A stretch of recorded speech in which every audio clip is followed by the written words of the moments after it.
So, fam, Heroes Act. So the Heroes Act, of course, led by Nancy Pelosi and the schmucks and all these people, was pretty much another funneling of money to the lobbyists. We talked about last week how there was provisions there that were actually taking money away from essential workers. We talked about how it was padded with the usual sort of Democratic BS. It's not just the Republicans. It's just, the Democrats and Republicans work in tandem to make sure that we get as little as possible and that their lobbyists and their banks and their corporations get as much as possible.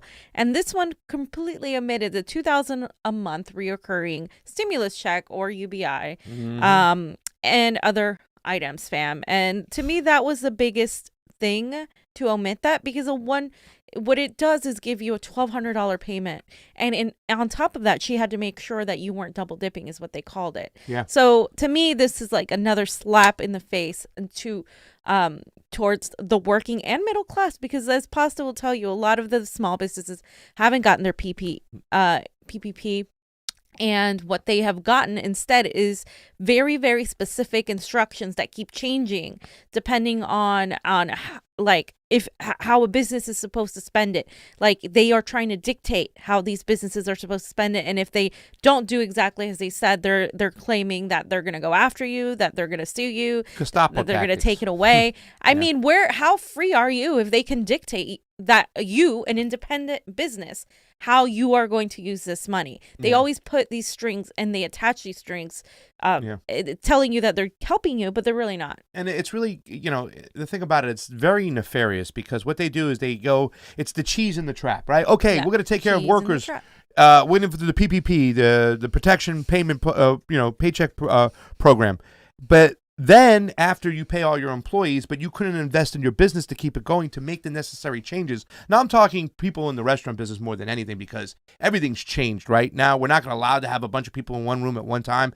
So places have to adjust. They're going to have to spend money on that, but they don't allow you to spend that money on there. So what happens is your employees are taken care of for now. So you stay settled down. You're like, most of the employers are like, all right, we're getting a few bucks. But then after that money runs out, the business folds, right? Because simply everything changes. The business won't go back to normal. Nothing's really changed. You can't renegotiate your leases or whatnot because they're not going to do it. So they give the people the money in the front to disguise that they're going to take all the businesses and consolidate their wealth and power later. If they can kill all the mom and pop small businesses, then the big corporations get all that money. You know what I'm saying? They get all those businesses. And that's what they're planning on doing. So the PPP program, they're very specific that where you can spend that money, which is really bullshit, because all the small business owners are really going to be left out in the cold when push comes to shove down the road, fam. They're not going to be able to recover. And there's no health care for all. There's COBRA. There is no insurance rent again. freeze, rent moratorium, rent cancellation. Definitely not. And none of that. And there's also no, for instance, in California right now, we've extended our stay-at-home order. But people aren't necessarily getting their unemployment extended. So, that's another July catch-22. 1st it runs out, fam. So what are people going to do? Yeah, think about it. That's the thing. It's extended to the end of July. All right, but the extra money that from the CARES Act for the unemployment runs out July 1st. So what do you do for that month? You're going to take $350 a month? And then you might not even have a job to go back to, because the economy is not going to, and people don't understand that. You cannot be myopic with these things. And that's what they're doing. They give you a little cheese in the trap. They say, take this money. Here's your $1,200. Here's your $600 on top. But what about when the economy is supposed to reopen? The pandemic is, God forbid, or God hoping, I should say, cleared, and we can go back to doing whatever. It's not going to be the same. Yeah. The economy is not going to be the same. That's why this $2,000 a month, when Ilhan Omar first proposed this for a year after her and Rashida Tlaib, I said, that is great. And she also proposed for immigrants, you know what I'm saying, undocumented workers to get that money, which is something, if we were serious about this pandemic, we'd be doing. We shouldn't be sending our undocumented workers out there to fend for themselves. They got to go out there and work, because they're not getting that money. Yep. And how are they, you know what I'm saying? But that's supposed to put us in harm. Well, that's if we would care, we would actually care about protecting people, we wouldn't be sending those people, because those people are having to work right now at least in LA County. They're out there selling their fruit, selling ice cream, selling whatever. Have no choice, fam. Because they're not getting anything. Terrible. And they're a very big part of the economy. And that's what you don't realize. Even if you don't care about people and you don't have empathy, it's actually economically disadvantageous to really not take care of them. Yeah. Because then a lot of the farm economy, a lot of the general economy that we don't really see on paper depends on the immigrant community. Another thing that this bill lacked was the automatic stabilizers. So as argued in a previous column by Forbes, there is a looming disconnect between the sluggish speed of recovery and the duration of unemployment benefits that were included in the $2 trillion CARES Act passed by Congress. This could have been solved through the use of automatic stabilizers, which would have tied the federal aid to the economic conditions. But the use of stabilizers would have basically removed the need to have additional legislation for more aid and would have automatically extended the aid as enhanced unemployment insurance until the economy recovers. But there is no extension of this aid. So they can say, oh, we're gonna extend the stay-at-home order, but they won't say we're gonna extend your unemployment. And that's something people were really scared about. And another $1,200 payment that might come out in September isn't really gonna help you. It's so stupid. I mean, this is just, it's, once again, they can tell you, and a lot of people are saying, oh, we got to get people back to work. Like, why do we have to get people back to work? If this is a serious pandemic, why don't we keep people at home to make sure everybody's safe until it passes us by? But no, the fact that the government doesn't want to guarantee us that money to stay at home puts people in a very serious position. What do? Do we stay at home? Do we go to work? Especially for a small business owner. I talked about the time with the tattoo artist who was arrested because he had no money. He written his last check and he wanted to get the $200 so he can get food because he had no unemployment. He owned a tattoo shop, right? So he didn't get unemployment. And there's a lot of situations where people who used to drive Uber and Lyft, they're not even getting their money. They were supposed to, but they're still waiting on it. And that's the thing. There's no improvements to people to get their funds more quickly and more accurately. None of that has been worked on. Not whatsoever. The websites have been down. Terrible management. On top of that. So there's really... Terrible. For instance, the whole Uber thing, they were just waiting. The government of California was waiting on the federal government to send them the proper formula, the proper protocol onto how to get money to these independent contractors. So again, like a lot of those people haven't gotten money. So this is just overall, it's another slap in the face. And a lot of people kind of stood against it, right? Tulsi Gabbard had an interesting take on this. And I think, well, we both disagree with her vote. But at the same time, I do want to point out, it is hypocritical to lash out at her this time where were all these people during the CARES Act? They were supporting the CARES Act. They were grandstanding. This is all what's happened after this is a bunch of freaking grandstanding to me. I'm not here for it. So let's just hear what she said and then go over what who actually voted no. No, just the beginning. Yeah, the very beginning. Aloha. I'm in the car here, literally right in front of the Capitol. Let's see if I can turn this around. I just finished the first vote of the evening. We had a round of procedural votes earlier today. And this first vote of the evening that I just cast, that's actually still ongoing as members of Congress are trickling in and out of the House floor, 20 by 20 to maintain physical distancing, is a rule change that will allow for the option of proxy voting in the House of Representatives. This is a very limited and very restrained exception. There is precedence for it in the aftermath of the terrorist attack on 9/11, when Congress needed to take immediate action, but there were very few flights, if any, that were flying. They passed a similar, very limited rule change to allow members of Congress to continue to do their jobs and represent their constituents from wherever they were. Similarly, in the midst of this coronavirus pandemic, I think there are multiple factors that led to making this decision. to pass this, and I supported it. I voted yes. This is something that I've supported all along, and there's a few reasons why. Number one is with stay-at-home orders across the country, with many people who are members of Congress who are at an elderly age or who have compromised immune systems or who may have a loved one who is sick. There should be an opportunity, and they're unable to travel because of those I guess, counter indicators. They should have the opportunity to continue to represent their constituents and cast their vote, even if they're not physically able to be here because of those extenuating circumstances. Another scenario is for members of Congress like me, my colleague, Congressman Ed Case. We're out in the middle of the Pacific. If a vote is called, especially one under short notice, and for whatever reason we're not able to get a flight back to go and make that vote, we're still able to cast a vote on behalf of our constituents in voting by proxy. And the third consideration is that there's a public health concern here where our home state of Hawaii is in a very different place in the coronavirus curve than New York, than California, than Louisiana.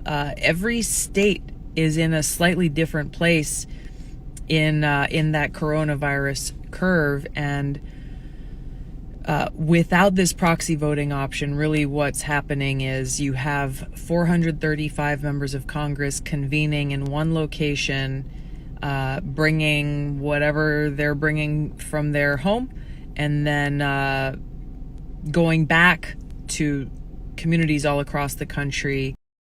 Okay. I want to talk about that real quick. You know what I'm saying? That was the first provision. Like Johnny was talking about the 4 provisions in one bill. Yeah. This is the stuff I do like because this is about accountability, right? The first time they did it was a voice vote when it come to the CARES Act. Nobody really had to put it on there. AOC kind of made this, she had this public opinion like, oh, I was against it, whatnot, but nobody really knew what was going on. We were all pissed off because they refused to call out the Democratic leadership anyways from the get-go. Yeah. So I do like the fact that, you know, no matter what, and I don't like a lot of the ways that Tulsi votes sometimes on these bills. I don't like the fact that she goes on and votes for this bill. But she wants to be transparent about it, and she thinks that it's important that all members of Congress go on the record for what they vote for at this moment in time. So I do like the fact that she was all for this, and she kind of pointed this. Whether you like it or not, I'm not going to hide behind a voice vote, which was a crock of shit. We're going to put it on record. But to do so, you got to give us proxy voting. And they did that during 9/11 when they grounded all the flights. They said people were in different parts of the country, and they should do that. But that's Nancy Pelosi. On the left, who's on the right? What's his name? I can't forget that donkey who's the minority house leader. What's his name? Who? No, Paul Ryan was the old school one. This guy, McCarthy. Kevin McCarthy, I think his name was. Yeah, from California, another one.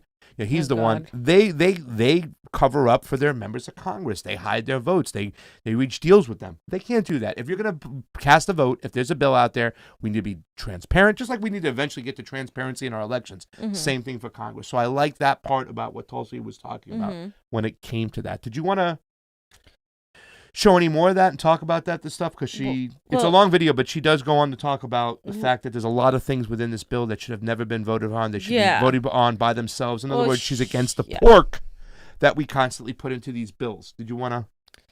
I don't know.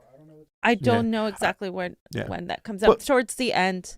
Yeah. It's towards the end. We could just talk about it. Pretty much, Tulsi believes that there's a lot of stuff within this bill that she doesn't think that should be voted upon the bill. However, she's going to go ahead and pass the bill and vote for it because she mentions that there's a lot that doesn't have the UBI. She definitely mentions she was pissed off about that, but she's still voting for it. And I think with her, it's like, well, we need to get money to people like right now. The first responders. The problem, and the first it did have the first responders thing, but I think the problem is again like. Here we go. We're passing another bit of legislation that doesn't really address people's concerns. Yes. So how many more is that? Like, how much longer are people going to be able to like live with 2 payments of $1,200 in a period of like 5 months? That's irrational. And I mean, not everybody has gotten their unemployment. Like, if we had cohesion as to who was getting unemployment, and we had a way to ensure that all the small businesses were getting what they were supposed to get, like, it would be fine. But that's not what's happening. A lot of people haven't gotten anything. Yeah. And you can't, we can't continue to allow this. The reason I'm not as pissed off at her is because where were there's so much faux outrage right now. Like, oh, look, let's cheer AOC, Ilhan, and blah, blah, blah. But it's like, where were they with the CARES Act? Like, that was a big one. We already gave trillions of dollars to Wall Street and banks. We already did that. To corporations. We already bailed them out. The stock market is doing really well. And that's how you know this is all a crock of shit. Yeah, because I know. Where the unemployment is the highest it's been since the Great Depression, yet the stock market is doing really well. So really, yes, congratulations on doing your jobs and voting no for the rest of these people. And we can go ahead and show the tweet that has a list of no people. Of all the no people. And among these, I think you can say AOC, Omar, Tlaib, Pocan, Presley, Jayapal, Khanna, Porter, Lamb, Garcia, etc. Jayapal. Yeah. With her votes lately, her comments lately, what she's doing, who she's backing sometimes. It's a little sad. She even said something, I think Jimmy Dore retweeted it and put it out there about her with the strengthening the access to healthcare, which we talk about. Yeah. You can't say those things, access, so a lot of people got pissed off at that. But go ahead, she's the healthcare advocate, the Medicare for All advocate. You don't start capitulating in the moment when we actually, this is the moment to pass Medicare for All, you guys. This is it. If anything proves we need Medicare for All, it's this. So even Bernie Sanders is saying, well, for only right now. No, you say you use this as a momentum to pass healthcare for all, period. Because we don't know what's next. We don't know if we're going to have another pandemic. It could be something else tomorrow. We really don't know. So like to really just kind of step back and say, okay, only for now, and Cobra and all this, it's bullshit. Like people really, this is the issue, I think, aside from the general strike movement and the rent movement coalescing, this is the issue that I think could get people across party lines to be like, okay, fine, we'll do that. I got to go back and watch the floor debate, and I want to see what the Republicans said, on the floor. You get a lot of information. They really, it's very somewhat cryptic when you see them going over there time and time again, because they get together behind closed doors and they talk about their strategy and their plan and whatnot. And you had 184 voting no. It was all the Republicans no, and the majority of the Democrats voting yay with a couple of nays. But it's interesting. The majority of Republicans are voting no because they don't want anything. They don't want anything they don't want more. They don't want to devalue their currency anymore by giving it to the poor people. And then you have the segment of the supposed progressive wing of the party voting no. So it's very interesting to see that the reasons why people vote no and yes do matter. Just because somebody votes yes on this doesn't mean I think they should be canceled. Same as the reason why just they vote no doesn't mean I should be like hailing them and creating like some sort of sainthood for them, because this wasn't the bill. The bill happened already with the CARES Act. If you were going to stand up to anything, it needed to be the CARES Act. Now everything else is consequential. Now we're at a time where we need to get money to people. So I understand why people are voting yes on it. Yeah. Well, even the CARES Act was like 2 bills down the road. They already gave trillions before the CARES Act. Exactly. And that's the thing. It's like, it comes to Tulsi, Bernie, the squad, whatnot, there's not enough raging against the machine. They should have been pinpointing where all these trillions of dollars are going. They should be holding up. Look what Boeing had to fill out to get themselves $10 billion. Just sign their name, but you got to sell this, and you're going to be threatened with fraud and this and that, and we're gonna take the money back if you're a small business. They should have been pinpointing these things, not just the fact that we're getting this money to people who need it after you said the cut has already happened, fam, and it's too late. We just got to stitch it up. Get down to the root of the problem, like Marianne Williamson says, and we should have been fighting the shit for the get-go, because once again, I still see the little guy, the little girl out in the cold just waiting for their check. Some of them haven't got it. They haven't gotten the help. There's no way forward. And yet, the big people, all those corporations, you get your cash like that. I got a couple super chat contributions to read real quick. I think one of my favorite people out there, Mad Wolf, says, Bernie, AOC, the squad, they're all dead and buried to me. I wish Jesse would run and crush both the Dems and Republicans. Dems just need to go extinct. Now, listen, if you come watch the show tomorrow at noon, we're going to be having a Jesse Ventura spokesperson come on the show and talk about some stuff that's going on. So if you're still... Aaron Scott. Yep. If you're still wondering what's going on, with Jesse and you're still hoping, watch the show tomorrow at noon and find out what's going on. Oh, fam, look who gave us that there.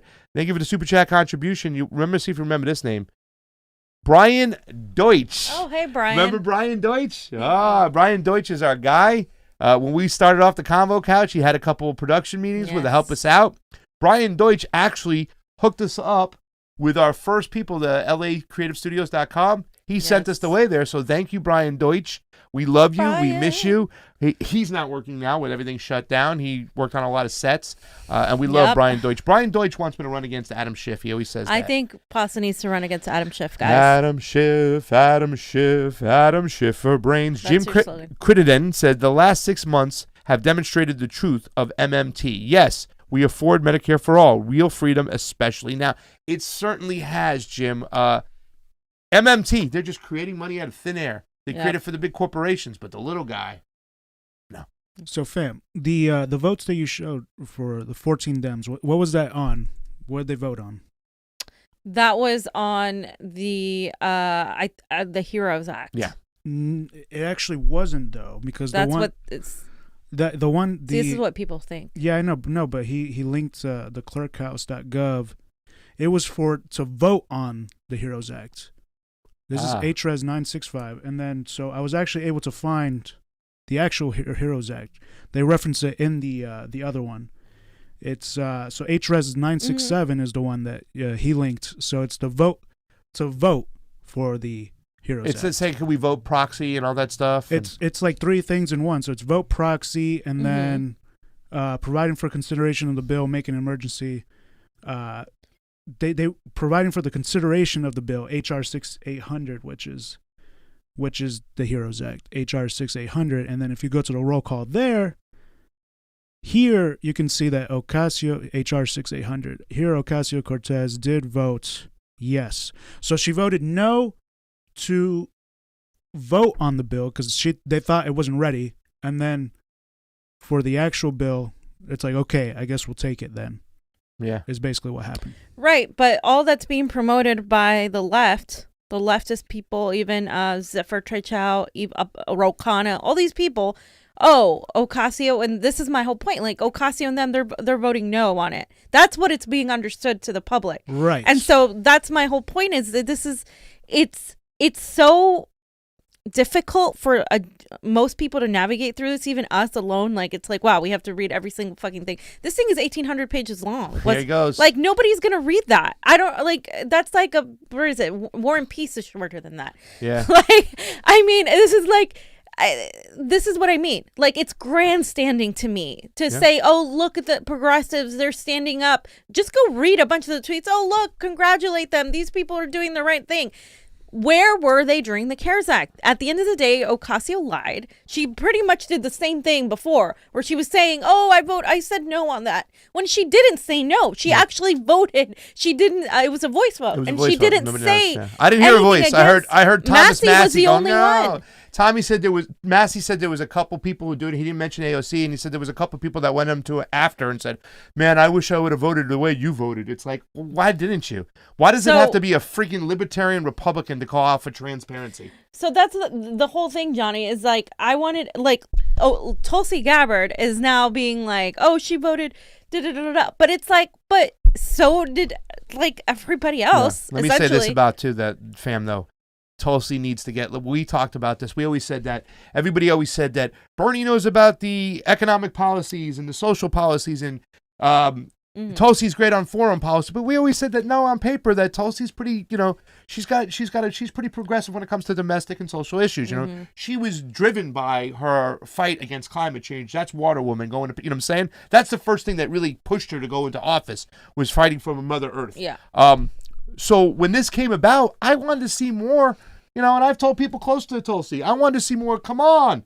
Enough is enough. Put your foot down. Show that economically and domestically you're going to stick up for the people just as much as you do when it comes to our civil liberties and our foreign policies. We also talk about the 666 HR. You know what I'm saying? I'd like to talk to her more about that too, because when it comes to the whole coronavirus, she was out there saying we need to protect ourselves. She understood it from a foreign policy point of view, that if we don't the world globally now has to work together. Otherwise, we'll all be infected. She was great when it came to that stuff. When it comes to this, I'm still a little disappointed. I saw what she had to say. It's not that I'm ready to cancel her. I don't like her vote. I haven't liked her vote on certain things before, but I wish she would get a little bit more slay the dragon when it comes to these things, fam. This is where she needs to step up her game. Is come for us, show that she domestically and economically that she can be there for us too as well if she wants to continue with politics down the road. So even the fact they're not hating on her, she's not and that's the thing, she doesn't grandstand. She shows her colors. This is how I feel. That's the thing. She went out and explained the whole thing. Yeah. Like in that whole 13-minute video. Like if you watch it, she explains everything, like why she voted for it. Nobody else is doing that. Yeah. And I think that's something that more Congress people should do. Yeah. As an aside, it's not just because it's Tulsi. I mean, I think more people in general should do that. That's what I would do. They like to play the "Oh my God" let's card. Break this down. Not like, oh, Republicans suck. Yeah. I'm just OMG card. Oh, they suck. Look what Nancy Pelosi's trying to do. Like, come on.